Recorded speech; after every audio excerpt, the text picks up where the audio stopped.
தேவனுடைய நாமம் மகிமைப்படுவதாக. தேவன் கொடுத்த அருமையான வாய்ப்புக்காக நாம் தேவனுக்கு நன்றி செலுத்த கடமைப்பட்டிருக்கோம். ஒவ்வொரு நாளும் கர்த்தர் நம்மை பராமரித்து பாதுகாத்து வருகிறார். அருமையான ஒரு காலை வேளையே ஆண்டவர் நம்ம தந்தார். எத்தனை பேருக்கு இல்லாத ஸ்லாக்கியத்தை தேவன் நம்ம தந்திருக்கிறார். தேவனுக்கு நாம் நன்றி உள்ளவர்களாக இருக்க வேண்டும்.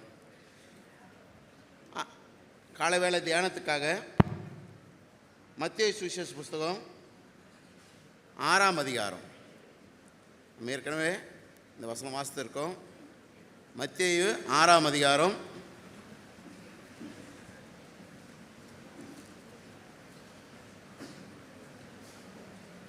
26ஆம் வசனம். ஆகாயத்து பட்சிகளை கவனித்து பாருங்கள், அவைகள் விதைக்கிறதும் இல்லை, அறுக்கிறதும் இல்லை, களஞ்சியங்களை சேர்த்து வைக்கிறதும் இல்லை, அவைகளையும் உங்கள் பரமபிதா பிழைப்பூட்டுகிறார். அவைகளை பார்க்கிலும் நீங்கள் விசேஷிகள் அல்லவா? எனக்கு அருமையான தேவஜனமே, ஆண்டவர் நம்மை அதிக அளவாக நேசித்திருக்கிறார். இந்த உலகத்தில் எவ்வளோ சிருஷ்டி இருக்கிறது, எவ்வளோ மிருக ஜீவன் இருக்கிறது, எத்தனை காரியங்கள் இருந்தாலும் தேவன் நம்மை விசேஷமாய் நேசித்ததுனால அவர் அநேக காரியங்கள் நமக்கு செய்திருக்கிறார். ஒவ்வொரு நாளும் நம்மை பாதுகாக்கிறார், நம்மை பராமரிக்கூடிய தேவனாய் அவர் இருக்கிறார். உதாரணமாக ஆண்டவர் சொல்கிறார், ஆகாயத்து பட்சிகளை நாம் கவனிக்க வேண்டும். இந்த கால வேளையில் அருமையான இந்த தோட்டத்தில் இருக்கும் பொழுது அநேக பறவைகளுடைய சத்தத்தை நாம் கேட்டோம். என்ன ஒரு இனிமையான சத்தங்களாக இருந்தது. காலையில் அவைகளை யாரும் எழுப்புவதில்லை, அவைகளாகவே எழுந்துகிறது. காலையில் அருமையான சோழர்கள் இங்கே கொடுக்கப்பட்ட அந்த விசில் அடித்து எல்லாரும் எழுப்பியிருந்தாங்க. ஆனால் பட்சிகள் மற்ற ஜீவஜந்துகள் தானாகவே அது என்ன பண்ணுற காலையில் எழும்புகிறது. அவைகளுக்கும் தேவன் அந்த அறிவை கொடுத்திருக்கிறார். நமக்கு அதை காட்டிலும் விசேஷ அறிவை தேவன் நமக்கு தந்திருக்கிறார். இன்னொரு வசனம் வாசிக்கலாம். சங்கீதம் புஸ்தகம் 145வது சங்கீதம் 145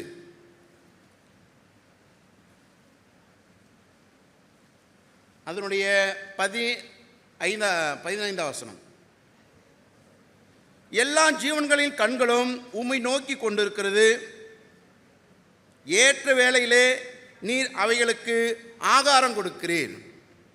நம்முடைய ஆண்டவர் ஆகாரம் கொடுக்கக்கூடிய தேவனாக இருக்கிறார். காலையில் நம்ம அருமையான ஆகாரத்தை உண்டு அமர்ந்து இருக்கிறோம். மற்ற ஜீவ ஜந்துகளுக்காக யார் ஆகாரத்தை ஆயத்தப்படுத்தினது? இந்த கருமையானவர்களே, நம்முடைய தேவன் அவைகளுக்கும் ஆகாரத்தை ஆயத்தம் செய்து வைத்திருக்கிறார். ஒருவேளை நம்முடைய பண்டக சாலையிலே ஆகார குறைவு ஏற்படலாம். ஆனால் நம்முடைய ஆண்டவருடைய பண்டக சாலையிலே ஒரு காலம் ஆகார குறைவு ஏற்படாது. அவர் எல்லாவற்றையும் படைத்த படைப்பாளனாக இருக்கிறார். எல்லா ஜீவ ஜந்துகளுக்கும் அவர் ஆகாரம் அளிக்கக்கூடிய தேவனாக இருக்கிறார். இன்னொரு வசனம் வாசிப்போம். 104வது சங்கீதம் 104வது சங்கீதம் 27ஆம் வசனம். 27ஆம் வசனம். ஏற்ற வேளையிலே ஆகாரத்தை தருவீர் என்று அவைகளெல்லாம் உம்மை நோக்கி காத்திருக்கும். 26ஆம் வசனம் 25ஆம் வசனம் வாசிக்கும் பொழுது, பெரிதும் விஸ்தாரமான இந்த சமுத்திரமும் அப்படியே நிறைந்திருக்கிறது, அதிலே சஞ்சரிக்கும் சிறியவைகளையும் பெரியகளுமான எண்ணிறந்த ஜீவன்கள் உண்டு, அதிலே கப்பல்கள் ஓடும், அதிலே விளையாடும்படி நீர் உண்டாக்கின திமிங்கலமும் உண்டு. ஏற்ற வேளையில் ஆகாரம் தருகிறார். நம்முடைய ஆண்டவர் சமுத்திரத்தை படைத்தார். சமுத்திரம் எவ்வளவு விஸ்தாரமாக இருக்கிறது. நம்முடைய உலகத்தை நம்முடைய அறிவியல் பூர்வம் பார்க்கும்னால் சமுத்திரத்தில் இந்த உலகம் இருக்கிறது, நீர் சூழ்ந்த உலகம் என்று பார்க்கிறோம். அப்போ சமுத்திரம் எவ்வளவு ஒரு விஸ்தாரமாக, அது மனிதனுக்கு ஆசீர்வாதமாக இருக்கிறது, மனிதனுக்கு ஆசீர்வாதம் தரக்கூடிய நிலைமையில் இருக்கிறது. எண்ணிருந்த ஜீவ ஜந்துகள் உண்டு, அதிலே கப்பல்கள் ஓடும், அதிலே நீர் உண்டாக்கின திமிங்கலமும் உண்டு. திமிங்கலம் எவ்வளோ பெரிதாக இருக்குது என்று உங்களுக்கு தெரியும். பிரியமானங்களே, எண்ணிருந்த எவ்வளோ பெரிய காரியமாக இருந்தாலும் கர்த்தர் அவைகளையும் போஷிக்கூடிய தேவனா நம்முடைய ஆண்டவர் இருக்கிறார். யோபின் புஸ்தகம் 38ஆம் அதிகாரம் அதனுடைய 41ஆம் வசனத்தை வாசிக்கிறோம். காக்கை குஞ்சுகளுக்கு கர்த்தர் ஆகாரம் தருகிறார். காக்கை குஞ்சுகளுக்கு, கூப்பிடுகிற காக்கை குஞ்சுகளுக்கும் தேவன் ஆகாரத்தை தரக்கூடிய தேவனா இருக்கிறார். பிரியமானவர்களே, காக்கை குஞ்சு எவ்வளோ சாப்பிடும்? இங்கே மரங்கள் இருக்கிறது, மரங்களில் கூடுகள் கட்டி இருக்கிறது. அந்த காக்கை குஞ்சுகள் எவ்வளோ சாப்பிடும்? மிஞ்சி போனால் ஒரு 50 கிராம் கூட எடுத்துக்காது. 50 கிராம் கூட அவைகளுக்கு ஆகாரங்கள் சாப்பிட முடியாது. அவைகளுக்கும் தேவன் ஆகாரத்தை தந்து ஆசீர்வதிக்கூடிய தேவனாக இருக்கிறார். கடல்களிலே இருக்கக்கூடிய நீல திமிங்கலத்திற்கும் நம்முடைய ஆண்டவர் ஆகாரத்தை அளிக்கூடிய தேவனாக இருக்கிறார். திமிங்கலம் சாப்பிடக்கூடிய அதோடைய எடையை பார்த்தோன்னா டன் கணக்கில் சாப்பிடணும். பிரியமானங்களே, சிறியவர்களுக்கும் பெரியவர்களுக்கும் நம்முடைய ஆண்டவர் ஆகாரத்தை தந்து ஆதரிக்கூடிய தேவனாக இருக்கிறார். அவைகளை காட்டில் நாம் விசேஷமானவர்கள். நமக்காக தேவகுமாரனாய் கிறிஸ்து இந்த உலகத்தில் வந்தார்.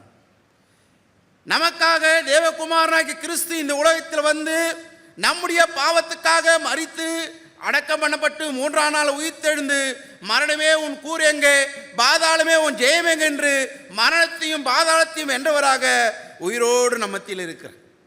நம்முடைய ஆண்டவர் உயிர்த்தெழுந்த தேவனாக இருக்கிறார். அந்த உயிர்த்தெழுந்த வல்லமையில கர்த்தர் நம்மோடு கூட பேசக்கூடிய தேவனாக இருக்கிறார். பிரியமானவர்களே, எண்ணிருந்த ஜீவன்கள் உண்டு. எவ்வளோ பெரிய காரியங்கள் இருக்கலாம். ஆனால் படைப்பின் மணிமகனுமாக இருக்கக்கூடிய மனிதனுக்காகத்தான் தன் ஜீவனை விட்டார். திமிங்கலத்துக்காகவோ காக்கை குஞ்சுகளுக்காகவோ அல்ல. அவைகளுக்கு ஆகாரம் போதும். ஆனால் நமக்கு ஜீவன் வேண்டும், நமக்கு ரட்சிப்பு வேண்டும், நமக்கு பரலோகம் வேண்டும், நமக்கு சந்தோஷம் சமாதானம் வேண்டும். யார் தரக்கூடும்? நம்முடைய ஆண்டவர் தருகிறார். அவருடைய கரங்களிலிருந்து ஆசீர்வாதத்தை பொழியும் பொழுது அதிலிருந்து குறைவுபடாது. நம்முடைய ஆண்டவர் அவ்வளவு மகத்துவம் உள்ள தேவனாக இருக்கிறார். அந்த ஆண்டவரை தான் நாம் ஆராதிக்கிறோம். காட்டு புஷ்பங்களை கவனித்து பாருங்கள் என்று நாம் வேதத்தில் வாசிக்கிறோம். பட்சிகளை கவனித்து பாருங்கள் பார்க்கிறோம். காக்கை குஞ்சுகளை கவனித்து பார்க்கிறோம். திமிங்களை கவனித்து பார்க்கிறோம்.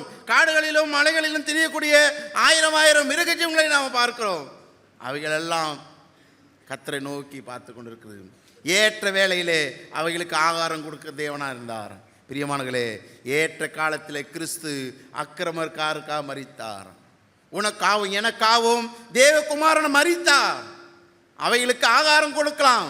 ஆனால் தேவன் நமக்காக மரித்தார். தேவன் தம் ஜீவனே கொடுப்பாரானால் மற்ற எல்லாவற்றையும் கொடுப்பது எவ்வளோ ஒரு லேசான காரியம். தேவனாய கர்த்தர் தம்முடைய குமாரனை நமக்கு கொடுப்பாரானால் மற்ற எல்லாவற்றையும் அருளாதிருப்பது எப்படி என்று வேதத்தில் வாசிக்கிறோம். மற்ற எல்லாவற்றையும் தருவார். முதலாவது தேவனுடைய ராஜ்யத்தையும் அவருடைய நீதியையும் தேடுங்கள், அப்பொழுது இவைகளெல்லாம் கூட கொடுக்கப்படும் என்று நாம் கேட்டுக்கொண்டே இருக்கிறோம். எல்லாவற்றையும் தரக்கூடிய தேவன் தான் நம்முடைய ஆண்டவர். உலகத்தில் உள்ள காரியங்கள் அப்படிப்பட்டவல்ல. உலகத்தில் இருக்கிற காரியங்கள் அநேக இருக்கலாம். நம்முடைய ஆண்டவர் ஜீவன் உள்ளவர், ஜீவிக்கூடிய தேவன், பராமரிக்கக்கூடிய தேவன், பாதுகாக்கக்கூடிய தேவனாக இருக்கிறார். பிரியமானங்களே, எத்தனை அருமையான ஆண்டவர் நம்முடைய ஆண்டவராக இருக்கிறார். நம்முடைய ஆண்டவர் நம்மளை படைத்தவர். கர்த்தரோ நம்மை உண்டாக்கினார் என்று சங்கீதத்தில் வாசிக்கிறோம். கர்த்தரோ எல்லாவற்றையும் உண்டாக்கின தேவனாக இருக்கிறார்.